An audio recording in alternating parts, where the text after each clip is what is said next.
अस्सलाम वालेकुम, मेरा नाम डॉक्टर वैसनवर है और रेड स्पॉट बायोलॉजी में टॉपिक 2B जो है वो हम डिस्कस करके छोड़ चुके थे आधा। तकरीबन 27 के करीब क्वेश्चंस जो है या 28 के करीब क्वेश्चंस हम कर चुके हैं। प्रोटीन सिंथेसिस इसका नाम है, बाकी क्वेश्चंस इसके देख लेते हैं। 27 क्वेश्चंस हम कर चुके हैं last time. Now question number 28 है which sugar and base in addition to inorganic phosphate will be release from the hydrolysis of a certain nucleotide. अच्छा, अब जो न्यूक्लियोटाइड होता है उसके अंदर तीन चीज़ें होती हैं। एक उसके अंदर 5 कार्बन वाला कार्बोहाइड्रेट होता है। ये पहला कार्बन, ये दूसरा कार्बन, तीसरा, चौथा और पांचवा। इसके अलावा कार्बन नंबर 1 के ऊपर नाइट्रोजनस बेस लगा होता है और कार्बन नंबर 5, यहाँ पर है कार्बन नंबर 5, इसके ऊपर फॉस्फेट लगा होता है। अच्छा, अब ये जो शुगर है ये दो तरह की हो सकती है। ये राइबोज हो सकती है और ये डीऑक्सी राइबोज हो सकती है। राइबोज आरएनए में पाई जाती है और डीऑक्सी राइबोज डीएनए में पाई जाती है। ये जो नाइट्रोजनस बेसिस हैं ये 5 तरह की होती हैं। पहले 2 टाइप्स होती हैं इसके अंदर। एक को हम कहते हैं प्यूरीन्स और एक को हम कहते हैं पायरिमिडीन्स। प्यूरीन्स वो हैं जो डबल रिंग वाले हैं, इसमें आता है एडेनिन और ग्वानिन, दोनों में पाया जाता है, डीएनए में भी आरएनए में भी। जो पायरिमिडीन है सिंगल रिंग वाले, वो 3 है। एक का नाम है साइटोसिन, एक का नाम है थायमीन। ये दोनों डीएनए में पाए जाते हैं। साइटोसिन डीएनए आरएनए दोनों में पाया जाता है, थायमीन सिर्फ डीएनए में पाया जाता है और यूरेसिल सिर्फ आरएनए में पाया जाता है। बाकी जो फॉस्फेट है ये दोनों में पाया जाता है। अब इन्होंने क्या कहा है, इन्होंने एक न्यूक्लियोटाइड तोड़ा है, उसके अंदर से फॉस्फेट निकला है। वो कह रहे हैं इसके अलावा क्या मिल सकता है। ऑप्शन नंबर ए है डीऑक्सी राइबोज, बिल्कुल मिल सकता है अगर ये डीएनए होगा, लेकिन डीएनए में कभी भी यूरेसिल नहीं मिलता, तो ये रॉन्ग आंसर हो गया। फ्रक्टोज नहीं मिलेगा। जो शुगर होती है वो ग्लूकोज या फ्रक्टोज नहीं होता, बल्कि वो या तो राइबोज होती है, वो डीऑक्सी राइबोज होती है। तो बी और सी हमारे आंसर नहीं है। जो लास्ट बच गया राइबोज, राइबोज मिलेगा, इसका मतलब ये आरएनए है, तो आरएनए के अंदर जो बेस होती है एडेनिन भी मिल सकती है, ग्वानिन भी मिल सकती है, साइटोसिन भी मिल सकती है, लेकिन कभी भी थायमीन नहीं मिलेगी, यूरेसिल मिलेगी। तो राइबोज और यूरेसिल मिलना ये बिल्कुल हो सकता है, ये आरएनए है। Now the biochemical analysis of a sample of DNA shows that 32% of the nitrogenous bases are cytosine. अगर किसी भी डीएनए के अंदर 32% साइटोसिन है तो साइटोसिन के सामने हमेशा लगेगा ग्वानिन, तो ग्वानिन भी कितना हो गया 32%। 32 और 32 बनता है 64, तो 100 में से आपने 64 माइनस कर दिया, ये बच गया तकरीबन 36। तो ये 36% जो है ना, ये दो चीज़ें मिलके बनाएंगी, एडेनिन और थायमीन। तो इसका मतलब एडेनिन हुआ 18% और थायमीन हुआ 18%। बाकी क्वेश्चन देख लेते हैं क्या पूछ रहे हैं। ना what is the total percentage of adenine, ठीक है, एंड यूरेसिल, दोनों की मिलाकर पूछना है total percentage in messenger RNA. जब इन्होंने यूरेसिल कहा हम समझ गए कि बात उसकी नहीं हो रही, क्या कहते हैं, डीएनए की बात नहीं हो रही, मैसेंजर आरएनए की बात हो रही है। तो ये कह रहे हैं इस डीएनए से, अब देखें इस डीएनए के अंदर साइटोसिन, एडेनिन, ग्वानिन और थायमीन है। इस डीएनए के अंदर जो अच्छा भाई, अब ये कह रहे हैं कि इस डीएनए से जो आरएनए बनेगा उसके अंदर एडेनिन और यूरेसिल का मिलाकर अमाउंट बता दें। तो बहुत आसान है। ये अगर हमारे पास डीएनए है, ठीक है, इसके अंदर लगा हुआ है एडेनिन, ग्वानिन, साइटोसिन और थायमीन। अब इससे बनेगा ये आरएनए। आरएनए के अंदर एडेनिन के सामने आएगा यूरेसिल, ग्वानिन के सामने आएगा साइटोसिन, साइटोसिन के सामने आएगा ग्वानिन और थायमीन के सामने आएगा एडेनिन। अब जितना यहाँ पर डीएनए था, डीएनए में जितना अमाउंट इनका था, आरएनए में उतना ही अमाउंट आएगा। तो हमें सिर्फ ढूंढना है किसका, यूरेसिल का। तो यूरेसिल के लिए हमें पता होना चाहिए एडेनिन कितना था। एडेनिन 18% डीएनए में था, तो इससे जो आरएनए बनेगा उसके अंदर भी 18% आएगा, ठीक है। उसके बाद है हमारे पास हमें किसका निकालना है, थायमीन का। तो थायमीन के लिए सॉरी एडेनिन का निकालना है यूरेसिल के अंदर, सॉरी एडेनिन का निकालना है आरएनए के अंदर। तो डीएनए में थायमीन का जितना अमाउंट था, कितना अमाउंट था भाई, 18%।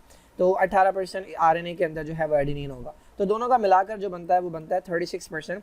आरएनए के अंदर एडेनिन और यूरेसिल का जो अमाउंट आएगा जो कि इस डीएनए से बना है वो 36% होगा। नाउ क्वेश्चन नंबर 30 है how many different polypeptides each consist of are amino acids can be made if the number of different amino acids available is n। अब इसके लिए हमारे पास जो फॉर्मूला होता है वो ये है कि एक वेरिएबल जो है उसे हम लेबल करते हैं n से और एक वेरिएबल है जिसे हम लेबल करते हैं r से। अब n से जो वेरिएबल लेबल होता है वो बेसिकली है नंबर ऑफ अमाइनो एसिड।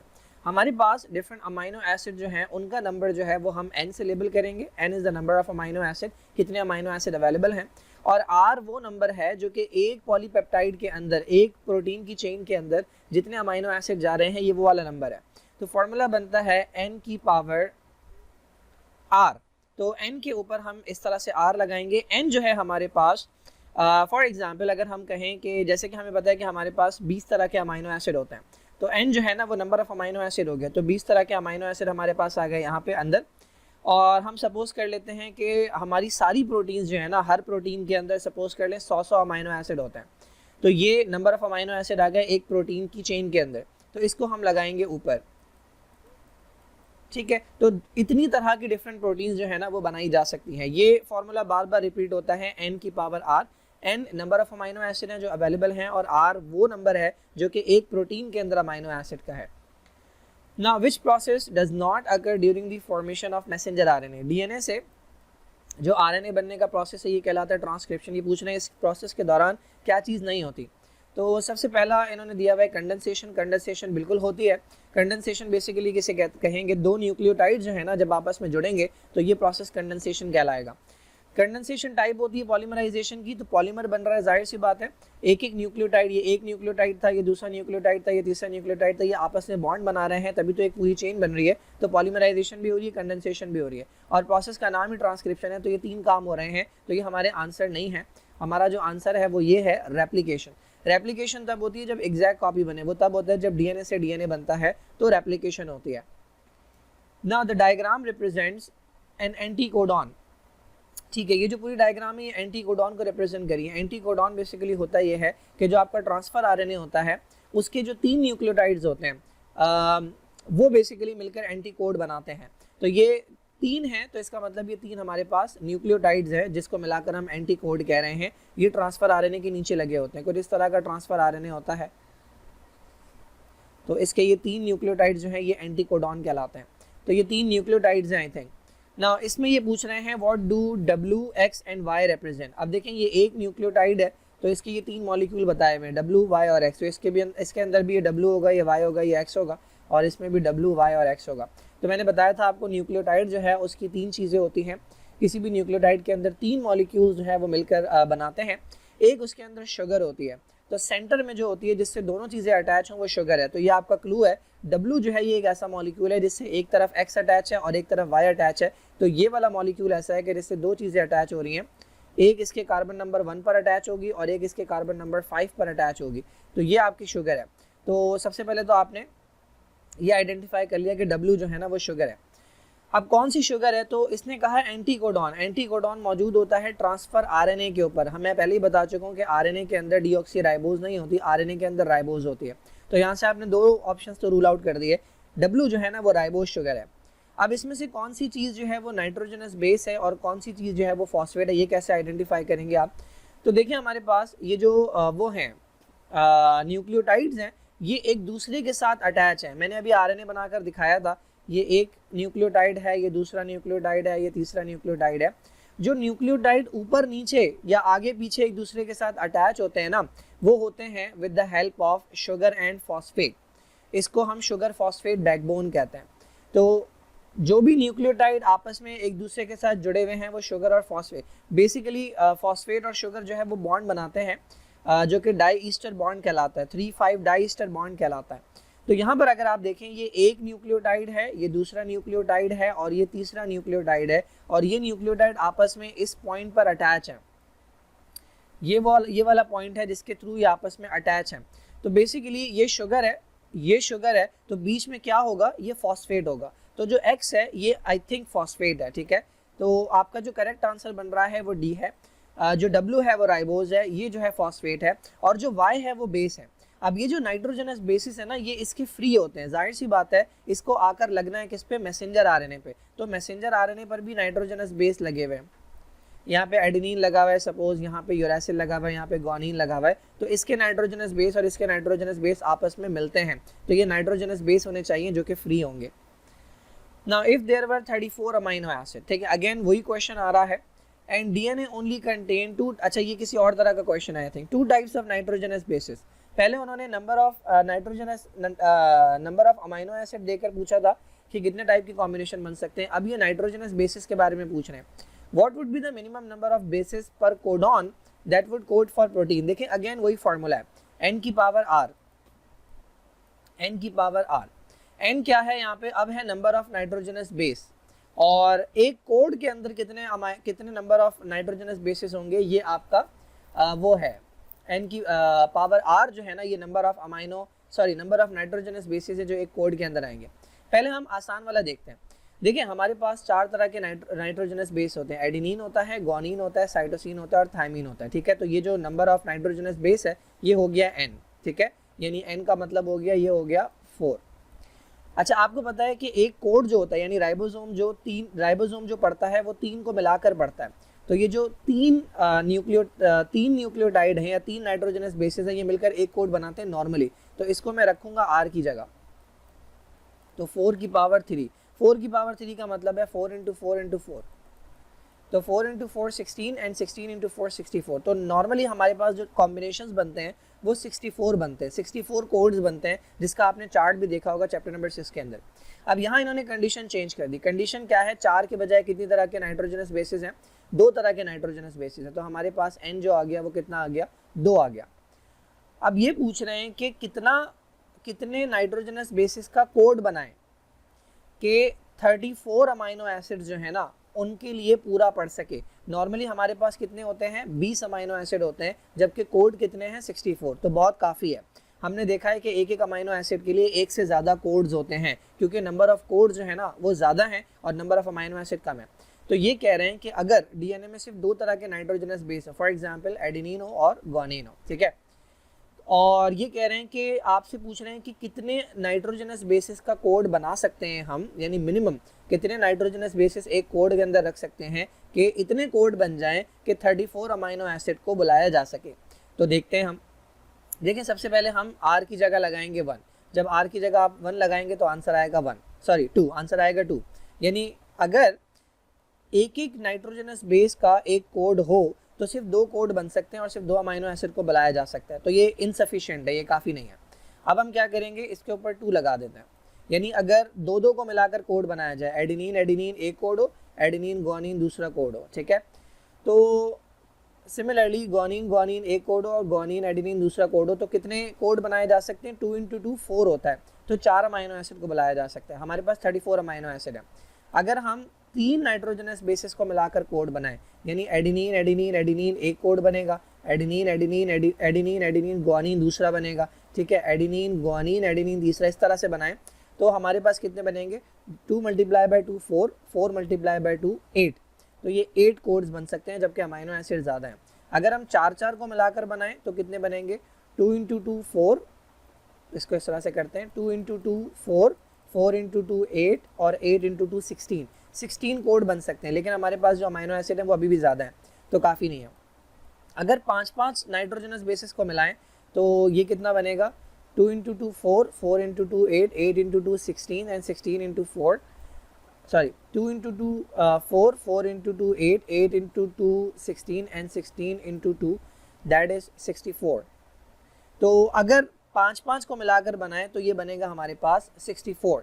तो ये बहुत काफ़ी होगा, 64 कोड्स बन रहे हैं, जबकि अमाइनो एसिड का नंबर जो है वो सिर्फ और सिर्फ 34 है। लेकिन 5 यहाँ दिया नहीं गया, तो 5 से ज़्यादा वाला जो होगा वो हमारा आंसर होगा, 6 जो है वो हमारा करेक्ट आंसर है।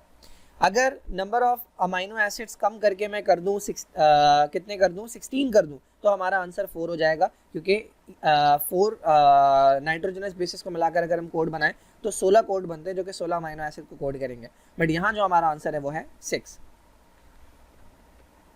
Now question number 34 है, part of the amino acid sequence in the normal and sickle cell hemoglobin are shown। Normal haemoglobin के अंदर क्या होता है, थ्रियोनिन होता है, प्रोलीन होता है और उसके बाद ग्लूटामीन होते हैं 2। जबकि सिकल सेल हीमोग्लोबिन के अंदर थ्रियोनिन के बाद क्या आता है, प्रोलीन तो आ रहा है, लेकिन ग्लूटामीन की जगह एक जगह आ रहा है वेलिन, ठीक है, यहाँ पर एक जगह चेंज आ रहा है। ये क्या पूछ रहे हैं आपसे, इन्होंने मैसेंजर आरएनए के कोड दे दिया आपको। ग्लूटामीन का ये है, देखें हमें ग्लूटामीन और वेलिन से मतलब है, ग्लूटामीन से भी नहीं है, हमें वेलिन से मतलब है। बेसिकली वेलिन चेंज होकर आ रहा है, तो वेलिन के कोड क्या है, GUA है और GUG है। इन्होंने पूछा क्या है, which transfer RNA molecule is involve in the formation of this part of the sickle cell haemoglobin. ये क्या पूछ रहे हैं, ये पूछ रहे हैं कि भाई वो कौन सा ट्रांसफर RNA है जिसने ये कांड किया है। यानी मैसेंजर RNA के अंदर तो ये कोड था, लेकिन उसकी हेल्प किसने की है, कौन सा ट्रांसफर RNA है जो वेलिन को उठाकर लाया है। अब देखें GUA लगा हुआ है अगर मैसेंजर RNA पे, ये मैसेंजर RNA पर GUA लगा हुआ है, तो इसे हम कहते हैं कोड। इसका एंटी कोड क्या होगा, G के सामने C, U के सामने A और A के सामने U, क्योंकि हम बात कर रहे हैं ट्रांसफर RNA की। तो CAU, और इसका क्या होगा CUC। तो जिस भी ट्रांसफर आरएनए के ऊपर ये लगा हो या ये लगा हो वो उठाकर लेकर आया है वेलिन। तो देख लेते हैं हमारे पास क्या था, CAU और CUC। GUG नहीं है, CAU यही करेक्ट आंसर है, ठीक है, CAU या CUC। तो करेक्ट आंसर जो हमारे पास वो A है, सॉरी B है, इसके ऊपर लगा हुआ था वेलिन, ये उठाकर लाया वेलिन को। Now what is carried by a molecule of transfer RNA? अभी हमने देखा कि ट्रांसफर आरएनए के ऊपर वेलिन लगा हुआ था ना, तो वेलिन क्या है, अमाइनो एसिड। तो बेसिकली डिफरेंट अमाइनो एसिड लगे हुए होते हैं इसके ऊपर।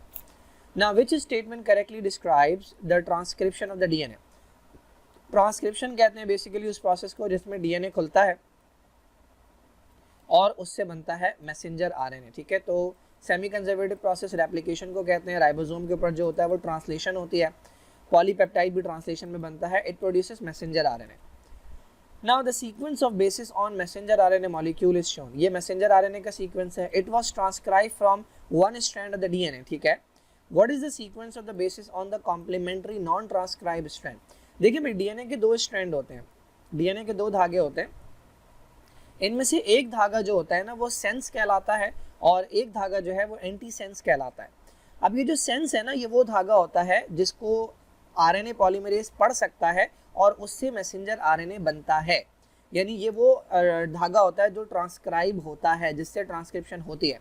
और जो दूसरा धागा है वो इसका कॉम्प्लीमेंट्री नॉन ट्रांसक्राइब्ड स्ट्रैंड होता है। इन्होंने पूछा क्या है, इन्होंने मैसेंजर आरएनए का सीक्वेंस दिया हुआ है और जाहिर है मैसेंजर आरएनए किससे बनेगा, मैसेंजर आरएनए बनेगा जिस धागे से ट्रांसक्रिप्शन होती है।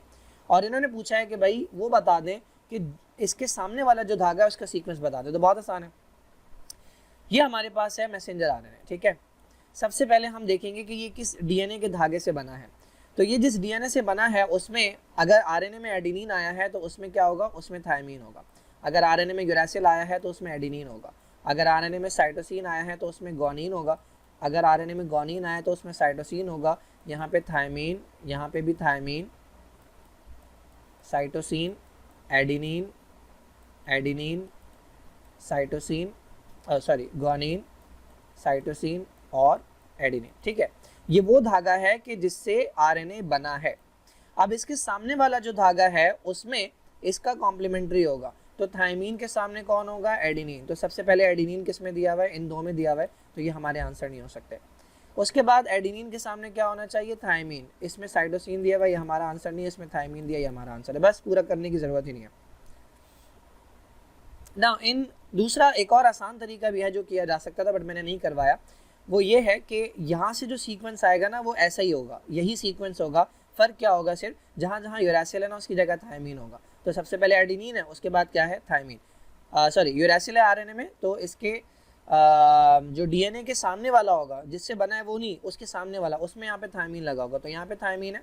इसमें भी अगर आप देखें इन दो जगह पे कहाँ गया, ये रहा, इन दो जगह पे भी थायमीन होगा और इसके सामने भी थायमीन होगा। बट इसको छोड़ें, सही तरीके से जाएं वरना कंफ्यूजन हो जाता है कभी कभार।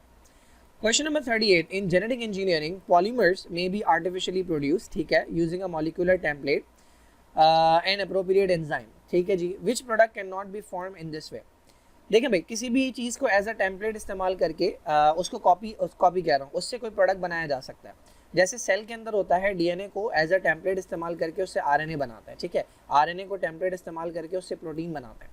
अब ये क्या पूछ रहे हैं कि जेनेटिक इंजीनियरिंग में लैब के अंदर क्या किया जा सकता है भाई, लैब के अंदर या सेल के अंदर क्या करवाया जा सकता है। तो डीएनए को टेम्पलेट के तौर पर इस्तेमाल करके आप आरएनए बना सकते हैं, बिल्कुल। ये प्रोसेस कहलाता है ट्रांसक्रिप्शन।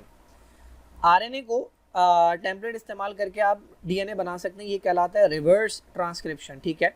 आरएनए को इस्तेमाल करके पॉलीपेप्टाइड बना सकते हैं, ये प्रोसेस कहलाता है ट्रांसलेशन, ये भी सही है। पॉलीपेप्टाइड को एज अ टेम्पलेट इस्तेमाल नहीं किया जा सकता, क्यों, बिकॉज पॉलीपेप्टाइड को टेम्पलेट अगर इस्तेमाल करेंगे तो उसको पढ़ेगा कौन। देखें, डीएनए को आप टेम्पलेट के तौर पर इस्तेमाल करते हैं, आरएनए बनाते हैं, इसको एंजाइम पढ़ता है आरएनए पॉलीमरेज। आरएनए से डीएनए बनाते हैं, इसको एंजाइम पढ़ता है रिवर्स ट्रांसक्रिप्टेज। आरएनए से पॉलीपेप्टाइड बनाते हैं, इसको राइबोसोम पढ़ता है। पॉलीपेप्टाइड को एज अ टेम्पलेट कोई पढ़ ही नहीं सकता और इसको देखकर आरएनए बनाया नहीं जा सकता। तो बी जो है ये हमारा आंसर है, ये काम नहीं किया जा सकता। Now, in most organism, all possible triplets of the bases in the DNA code for an amino acid except for the coding strand stop triplet, ठीक है। इन्होंने बताया कि भाई ज़्यादातर ऑर्गेनिज्म के अंदर जो कोड्स हैं उनसे अमाइनो एसिड आता है, लेकिन ये 3 कोड्स ऐसे हैं, आपने पढ़े होंगे UAA, UAG और UGA, ये तो RNA के ऊपर है, लेकिन जाहिर है ना ये किसी ना किसी DNA से बने हैं। तो UAA को अगर आप DNA में देखेंगे तो क्या मिलेगा आपको, ATT। UAG को अगर आप देखेंगे तो क्या मिलेगा, ATC।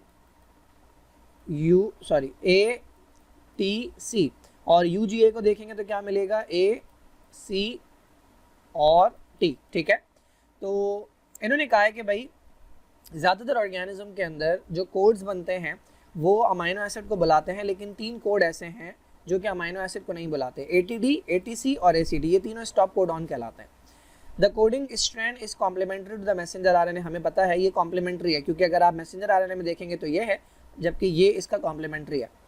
इन द प्रोकैरियोट यानी बैक्टीरिया की बात कर रहे हैं, एक टाइप का बैक्टीरिया दिया हुआ है M. Barkeri. Now the coding strand triplet ATC codes for an unusual amino acid, इसका नाम है पायरोलाइसिन। ये कह रहे हैं कि अगर देखें हमारे DNA में अगर कहीं पर इन तीनों में से कोई भी लगा हुआ हो ना, तो उसमें से आएगा ये RNA के अंदर, और ये जहां पर भी आएगा वहां पर ट्रांसलेशन स्टॉप हो जाएगी। ठीक है, ये स्टॉप कोडॉन है। लेकिन ये कह रहे हैं ये खास तरह का बैक्टीरिया है, अगर इसके DNA में ATC लगा हुआ हो तो उससे स्टॉप कोडॉन नहीं बनता, बल्कि उससे जो कोड बनता है वो एक अमाइनो एसिड को बुलाता है जिसका नाम है पायरोलाइसिन। सही है, इसका मतलब यह है कि इस बैक्टीरिया के अंदर जो ATC है वो स्टॉप कोडॉन के तौर पर वर्क नहीं करता, लेकिन ATT करता है और ACT करता है।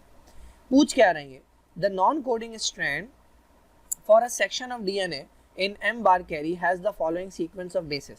ये नॉन कोडिंग के अंदर है, यानी ये वो वाला DNA का धागा है जिससे RNA नहीं बनेगा। ये पूछ रहे हैं how many amino acid can be made into a peptide by M. Barkeri from the coding strand of the region of the DNA। बहुत आसान सी बात है, बहुत घुमा के दिया हुआ है इन्होंने कहा है कि भाई ये जो धागा है ये DNA का है, लेकिन ये वो वाला धागा है जिससे RNA बनता नहीं है, ये नॉन कोडिंग है। ठीक है, NC लिख रहा हूं मैं। सबसे पहले हम बनाएंगे इसका कोडिंग DNA। कोडिंग DNA कैसे बनाते हैं, थायमीन के सामने एडेनिन, यहाँ पर भी एडेनिन, यहाँ पर भी एडेनिन। ठीक है, इसको हम यहाँ बनाते हैं, हॉरिजॉन्टल बनाते हैं। ठीक है, थायमीन के सामने एडेनिन, फिर एडेनिन, फिर एडेनिन। ठीक है, ये 3 हो गए। उसके बाद फिर एडेनिन, थोड़ा गैप से बना रहा हूँ क्योंकि 3 मिलके कोड बनाते हैं, एडेनिन, एडेनिन और इसके सामने आएगा थायमीन, क्योंकि हम DNA की बात कर रहे हैं। ये 3 हो गए। उसके बाद क्या है, फिर एडेनिन, एडेनिन और ग्वानिन के सामने आएगा साइटोसिन। ठीक है, उसके बाद TAT है, तो थायमीन के सामने एडेनिन, एडेनिन के सामने थायमीन और फिर थायमीन के सामने एडेनिन। उसके बाद TAC है, एडेनिन, थायमीन और ग्वानिन। उसके बाद TAG है, एडेनिन, थायमीन और साइटोसिन। उसके बाद TGT है, TGT के लिए क्या बनेगा, इसको यूं ले जाते हैं या घुमा, हाँ यही कर लेते हैं।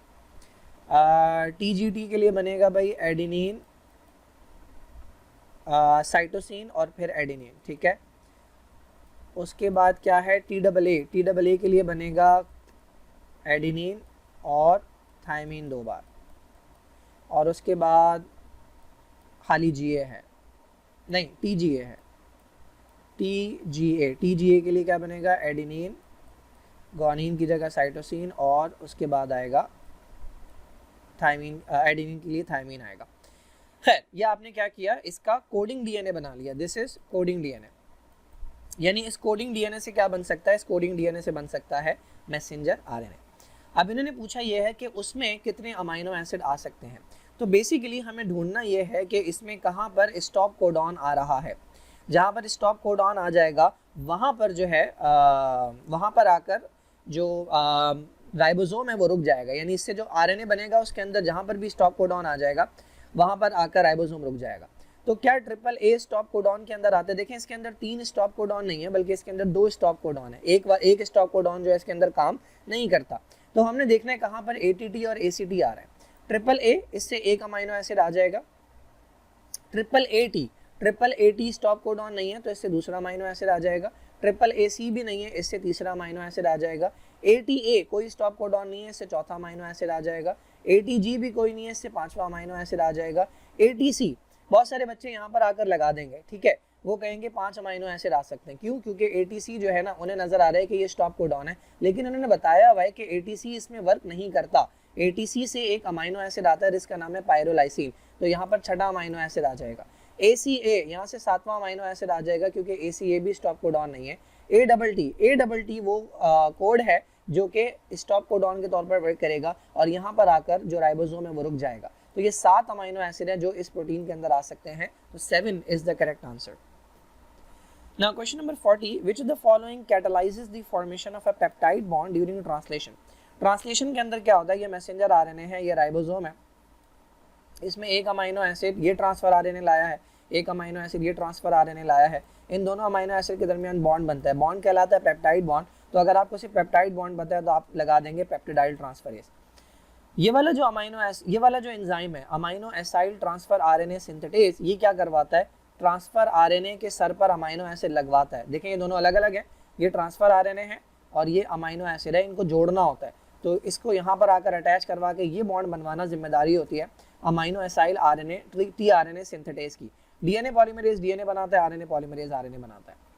Now part of the prokaryotic gene is 228 base pairs long, ठीक है, एक बैक्टीरिया के डीएनए के अंदर इतने न्यूक्लियोटाइड्स हैं। What is the length of amino acid synthesised in this by this DNA sequence? बहुत आसान है भाई, हमें पता है कि जो 3 न्यूक्लियोटाइड्स होते हैं ना वो मिलकर एक अमाइनो एसिड बनाते हैं। तो अगर आपके पास 228 न्यूक्लियोटाइड्स हैं, आप इसे डिवाइड करें 3 से, 3 × 7 21, एक बच गया यहाँ पे, 3 × 6 18, तो 76। अगर इतना बड़ा डीएनए का पीस है तो उससे जो प्रोटीन का टुकड़ा बनेगा उसके अंदर तकरीबन 76 के करीब अमाइनो एसिड्स आएंगे।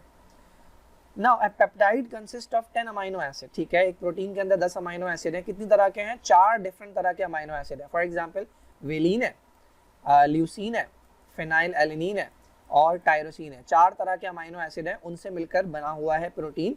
उसमें टोटल 10 है, टोटल जो अमाइनो एसिड है वो 10 है, लेकिन 4 तरह के ही हैं, तो यही इनमें से कोई रिपीट हो रहा होगा। What is the theoretical minimum number of transfer RNA molecules required to translate the messenger RNA for this peptide?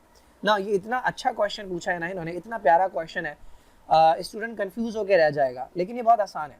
देखिए आपको पता है एक तरह का जो अमाइनो एसिड है वो एक तरह के ट्रांसफर आरएनए पर लगा हुआ होता है, ठीक है। तो फॉर एग्जांपल वेलिन लगा हुआ है ना, तो वेलिन के लिए ये वाला ट्रांसफर आरएनए। तो आपके पास कितनी तरह के अमाइनो एसिड हैं?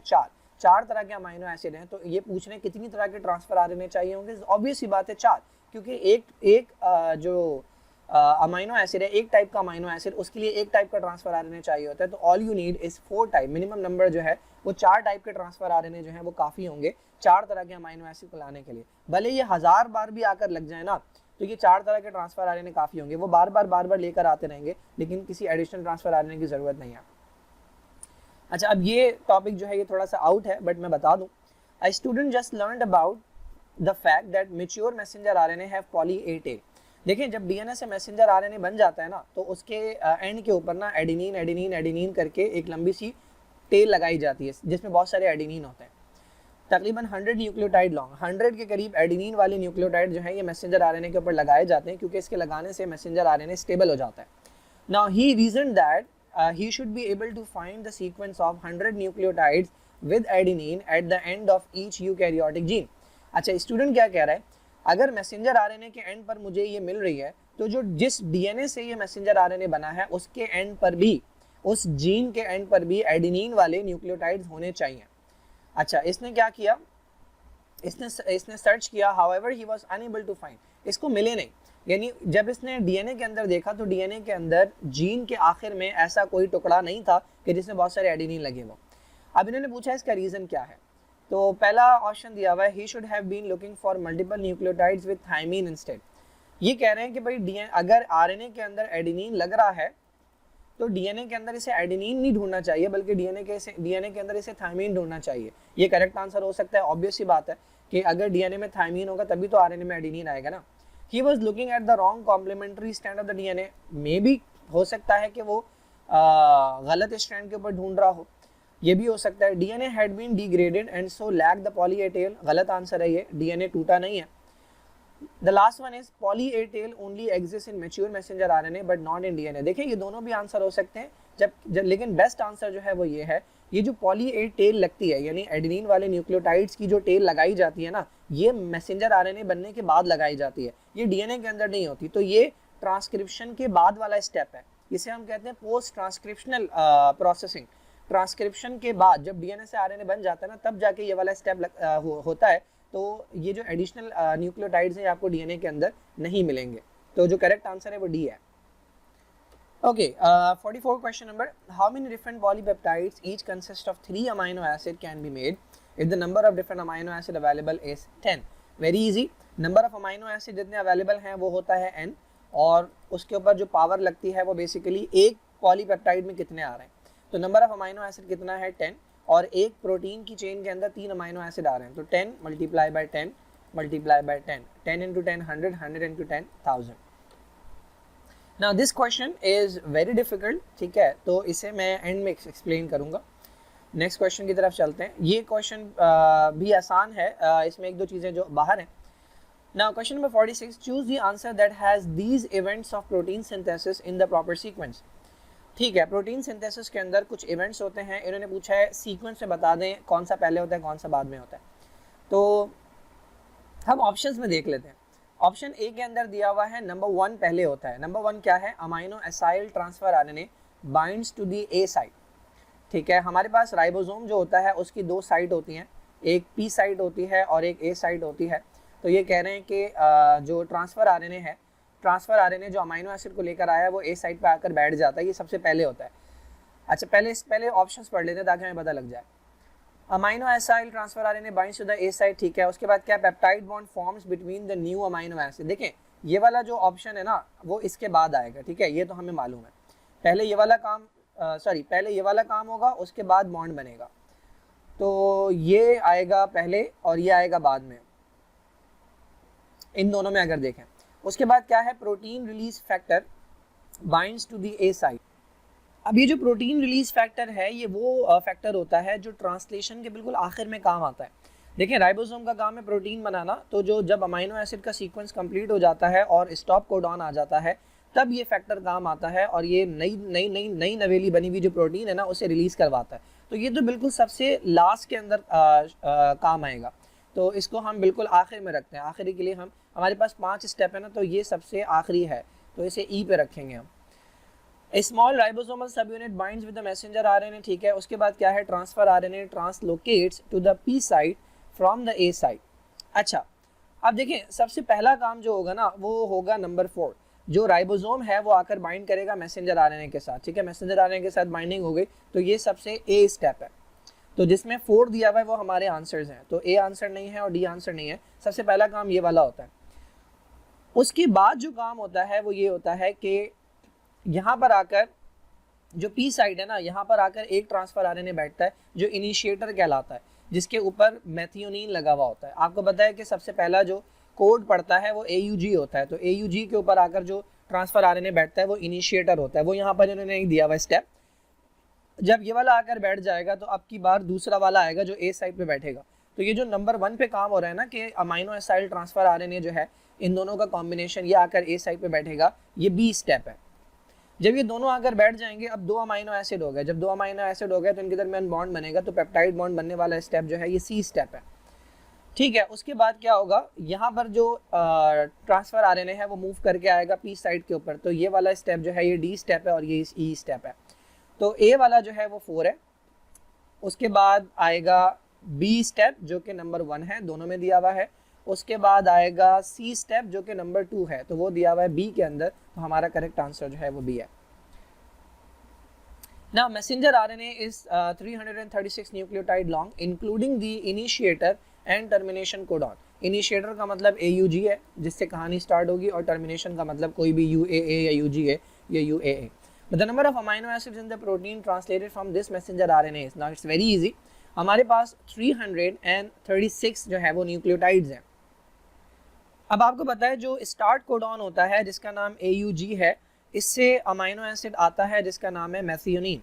लेकिन जो स्टॉप कोडॉन होते हैं उनसे नहीं आता। तो इनिशिएटर को तो हम शामिल करेंगे इसमें, लेकिन जो टर्मिनेशन कोडॉन है, जो स्टॉप कोडॉन है, उसे निकाल देंगे। तो 336 माइनस 3 अगर हम करें, 3 न्यूक्लियोटाइड्स मिलकर बनाते हैं तो ये बनेगा 333। तो आपके पास जो टोटल नंबर ऑफ न्यूक्लियोटाइड्स हैं जो प्रोटीन बना सकते हैं, जो अमाइनो एसिड को बुला सकते हैं, वो 333 हैं। एक अमाइनो एसिड को बुलाने के लिए 3 न्यूक्लियोटाइड का कोड होता है, तो 333 को डिवाइड कर दें 3 से, तो ये बनेगा 111। तो 111 अमाइनो एसिड हैं जो प्रोटीन में शामिल किए जा सकते हैं अगर मैसेंजर आरएनए में 333 के करीब न्यूक्लियोटाइड्स हों। Now, if proteins were composed of only 12 different kind of amino acid, what would be the smallest possible codon size in a genetic system with 4 different nucleotides? Now, very easy. देखिए भाई, हमारे पास normally क्या होता है, 4 तरह के nucleotides तो होते ही हैं, और हमारे पास जो कोड है उसके अंदर 3 न्यूक्लियोटाइड्स मिलकर एक कोड बनाते हैं। तो हमारे पास कितने कॉम्बिनेशंस बनते हैं? 64। ये जो 64 कॉम्बिनेशंस हैं ये इसलिए बनाए जाते हैं क्योंकि हमारे पास जो total number of amino acid है वो 20 है। अगर हम 3 न्यूक्लियोटाइड्स को मिलाकर कोड ना बनाए, अगर हम 2 न्यूक्लियोटाइड को मिलाकर कोड बनाएं तो 16 कॉम्बिनेशंस बनते। तो 16 कॉम्बिनेशंस काफ़ी नहीं है क्योंकि अमाइनो एसिड का नंबर 20 है। दैट इज़ वाई जो सेल्स हैं वो यूटिलाइज करते हैं 3 न्यूक्लियोटाइड्स का कोड। अब इन्होंने कहा है कि number of amino acid suppose कर ले 20 के बजाय कितने हैं? 12 हैं। अब हमें बता दें कि कितने न्यूक्लियोटाइड्स हैं या कितने नाइट्रोजनस बेसिस हैं, उनका मिलाकर कोड बना दें कि वो काफ़ी हो जाएगा। तो अगर 12 अमाइनो एसिड होंगे ना, तो अगर आप दो न्यूक्लियो और आपके पास 4 डिफरेंट तरह के न्यूक्लियोटाइड्स हैं, तो आप दो मिलाकर भी अगर कोड बना दें, यानी एडिनिन एडिनिन एडिनिन गोनिन, दो न्यूक्लियोटाइड्स मिलाकर भी कोड बनाएंगे तो आपके पास 16 कॉम्बिनेशंस बनेंगे, जबकि अमाइनो एसिड 12 हैं। तो ये आपका आंसर हो, सॉरी क्या लगा रहा हूँ मैं, ये आपका आंसर होगा, ए जो है आपका आंसर होगा। यानी आप 2 न्यूक्लियोटाइड्स मिलाकर अगर कोड बनाएंगे तो आपका इनफ कोड बन जाएंगे कि 12 अमाइनो एसिड को प्रोटीन्स में शामिल किया जा सके। ओके जी, क्वेश्चन नंबर 49 है कि a gene that was 5055 base pairs resulted in the expression of functional protein that were 350, 450 and 1500 amino acids long. Now what could be the most likely reason for this? तो basically कहना चाह रहे हैं कि हमारे पास एक डीएनए का टुकड़ा है जिसके अंदर 5055 बेस पेयर्स थे। अब इससे जो मैसेंजर आरएनए बनेगा, ठीक है, वो ये मैसेंजर आरएनए है, ठीक है। अब इससे जो प्रोटीन बननी चाहिए, अगर आप 5055 बेस पेयर को डिवाइड करें 3 से तो कितना बनेगा? खैर जो भी आंसर बनेगा, तो वो कोई एक आंसर आना चाहिए, ठीक है। लेकिन ये कह रहे हैं कि इसी एक मैसेंजर आरएनए से एक प्रोटीन बनी जिसके अंदर 350 अमाइनो एसिड थे, एक प्रोटीन बनी कि जिसके अंदर 450 अमाइनो एसिड थे, और एक ऐसी प्रोटीन थी कि जिसके अंदर 1500 अमाइनो एसिड थे। 1500 तब बनेंगे जब तकरीबन 4500 के करीब हो। हाँ सही है। तो ये पूछना चाह रहे हैं इसका क्या रीज़न है। तो बेसिकली एक मैसेंजर आरएनए से 3 डिफरेंट लेंथ की प्रोटीन्स जो बन रही हैं, ये होता है ऑल्टरनेटिव स्प्लाइसिंग की वजह से। स्प्लाइसिंग किसे कहते हैं? अगर आपने चैप्टर नंबर 9 पढ़ा है सेकेंड ईयर का बायोटेक्नोलॉजी से रिलेटेड, तो आपने देखा होगा कि हमारे पास डीएनए होता है। ये डीएनए के 2 धागे हैं, इसके अंदर डिफरेंट रीजन्स होते हैं, कुछ काम के होते हैं, कुछ बेकार रीजन्स होते हैं। एक को हम एक्सॉन कहते हैं और एक को हम इंट्रॉन्स कहते हैं। एक्सॉन्स काम के होते हैं और इंट्रॉन्स जो हैं वो बेकार डीएनए होता है। तो इससे जब मैसेंजर आरएनए, पहले जो आरएनए बनता है वो प्राइमरी आरएनए होता है, इसके अंदर ये दोनों एरियाज कॉपी होते हैं, और उसके बाद स्प्लाइसिंग होती है। स्प्लाइसिंग के अंदर क्या करते हैं, जो काम के पार्ट्स हैं उन्हें काट के अलग करते हैं और जो बेकार पार्ट्स हैं उन्हें हटा देते हैं। तो कितनी लेंथ को काटा है, किस हद तक स्प्लाइसिंग की है, किस पार्ट को इंट्रॉन, किस पार्ट को एक्सॉन बनाकर कंसिडर किया गया है, ये सारी चीज़ें देखने के बाद जो है वो एक ही जो ट्रांसक्रिप्ट है, ये जो ट्रांसक्रिप्ट है जो कि डीएनए से बना था, ये प्राइमरी ट्रांसक्रिप्ट कहलाता है। इससे डिफरेंट लेंथ के मैसेंजर आरएनए बनाए जा सकते हैं। फॉर एग्जांपल, एक बार जो है वो इतना हिस्सा जो है वो इस्तेमाल किया गया हो एज अ मैसेंजर आरएनए, अगली बार ये बीच वाला हिस्सा इस्तेमाल किया हो मैसेंजर आरएनए के तौर पे, और तीसरी बार ये वाला हिस्सा इस्तेमाल किया हो मैसेंजर आरएनए के तौर पे। तो 3 डिफरेंट तरह के मैसेंजर आरएनए एक ही प्राइमरी ट्रांसक्रिप्ट से प्रोड्यूस किए जा सकते हैं और एक ही आरएनए से जो है वो डिफरेंट टाइप की प्रोटीन्स बनाई जा सकती हैं। तो ये स्प्लाइसिंग जो होती है ये इस पर बेस करता है। ना क्वेश्चन नंबर 50 आपकी बुक के अंदर इतना दिया हुआ नहीं है, तो ये थोड़ा सा बुक से बाहर हो गया। Now assume that the average amino acid residue has a molecular weight of 110, ठीक है। Now the DNA strand coding for a polypeptide chain of molecular weight 20,000 has a length of. Now this is a very interesting question and it will be very difficult अगर इसे पहली बार कोई solve करे।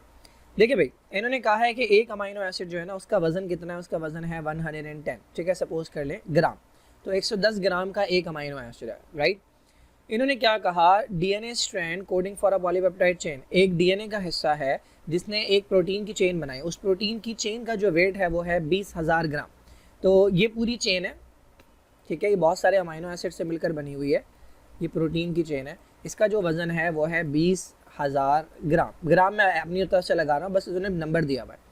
जबकि एक amino acid का जो वज़न है वो कितना है, 110 ग्राम।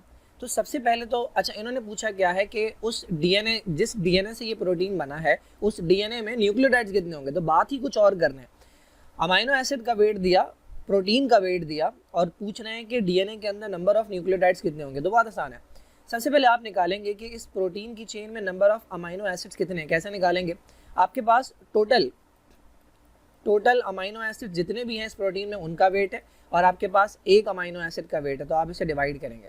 जब आप एक अमाइनो एसिड से पूरी जो प्रोटीन है उसका वेट डिवाइड कर देंगे तो आपके पास आंसर आएगा तकरीबन 182। अब जब स्टूडेंट के पास 182 आएगा वो यहाँ देखेगा तो वो आंसर लगा देगा। ये 182 जो आए ना, ये आपके पास आए हैं अमाइनो एसिड। अगर एक अमाइनो एसिड का वेट 110 है तो 182 अमाइनो एसिड का वेट कुल मिला के बनेगा 20,000, ठीक है। अब एक अमाइनो एसिड को बुलाने के लिए कितने न्यूक्लियोटाइड्स चाहिए होते हैं, 3। तो 182 अमाइनो एसिड को बुलाने के लिए कितने न्यूक्लियोटाइड्स चाहिए होंगे, मल्टीप्लाई बाय 3। ये आंसर बनेगा तकरीबन 546 न्यूक्लियोटाइड्स। तो करेक्ट आंसर जो करीब करीब मिल रहा है यहाँ पे वो है सी, 540 न्यूक्लियोटाइड्स। तो ये बहुत अच्छा क्वेश्चन है। Now below is a diagram showing a particular stage in protein synthesis. This is the messenger RNA, ये राइबोसोम है यहाँ पे, और ये प्रोटीन बनती हुई नजर आ रही है। अब इन्होंने पूछा क्या है, which of the following statement is true of structures X and Y. जो स्ट्रक्चर एक्स है वो डबल स्ट्रैंडेड है, स्ट्रक्चर एक्स है क्या, ये मैसेंजर आरएनए, ये सिंगल स्ट्रैंडेड होता है, तो ये गलत हो गया यहाँ पे। There is a hydrogen bond interaction between the subunits of both structures X and Y. देखिए दोनों के अंदर हाइड्रोजन बॉन्ड जो है ना वो नहीं होते, तो ये भी जो है यहाँ पर गलत हो गया। Information on structure Y is used to synthesise the structure X, ये बिल्कुल गलत है। एक्स की इंफॉर्मेशन को यूज करके वाई बनाया जा रहा है, तो ये स्टेटमेंट भी गलत हो गई। The coiling of structure Y is a directed result of the formation information on structure X. इस ऑप्शन का आसान अल्फाज में मतलब ये है कि वाई जो एक्स की इंफॉर्मेशन है उसे इस्तेमाल करके जो है वो वाई बनाया जा रहा है। तो वाई के अंदर जो जो अमाइनो एसिड आ रहे हैं, जिस जिस तरीके से ये फोल्ड होगी, ये कौन डिसाइड करेगा, ये वो चीज़ डिसाइड करेगी जो इन्फॉर्मेशन इस एक्स वाले मॉलिक्यूल के ऊपर लगी हुई थी।